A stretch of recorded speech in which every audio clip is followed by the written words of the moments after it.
اسرائیلی وزیر اعظم نیتن یاہو کی جانب سے مشرق وسطی جنگ کے دوران متحدہ عرب امارات کا خفیہ دورہ کیے جانے کا انکشاف ہوا ہے۔ اسرائیلی وزیر اعظم آفس کے مطابق دورے کے دوران نیتن یاہو نے عرب امارات کے صدر شیخ محمد بن زید سے ملاقات بھی کی۔ بیان میں دعویٰ کیا گیا کہ نیتن یاہو کا عرب امارات کا دورہ اسرائیل عرب امارات تعلقات میں بڑی پیش رفت ہے۔ نیتن یاہو آفس کے اعلامیے سے ایک روز قبل اسرائیل میں تعینات امریکی سفیر نے بتایا تھا کہ اسرائیل نے جنگ کے دوران امارات کی حفاظت کے لیے اسرائیلی air defence system, Iron Dome اور آلات بھی عرب امارات بھجوائے تھے۔ اسرائیلی وزیر اعظم نیتن یاہو کی جانب سے مشرق وسطی جنگ کے دوران متحدہ عرب امارات کا خفیہ دورہ کیے جانے کا انکشاف ہوا ہے۔ اسرائیلی وزیر اعظم آفس کے مطابق دورے کے دوران نیتن یاہو نے عرب امارات کے صدر شیخ محمد بن زید سے ملاقات بھی کی۔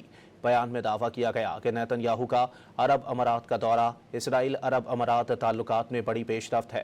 نیتن یاہو آفس کے اعلامیے سے ایک روز قبل اسرائیل میں تعینات امریکی سفیر نے بتایا تھا کہ اسرائیل نے جنگ کے دوران امارات کی حفاظت کے لیے اسرائیلی air defence system, Iron Dome اور آلات بھی عرب امارات بھجوائے تھے۔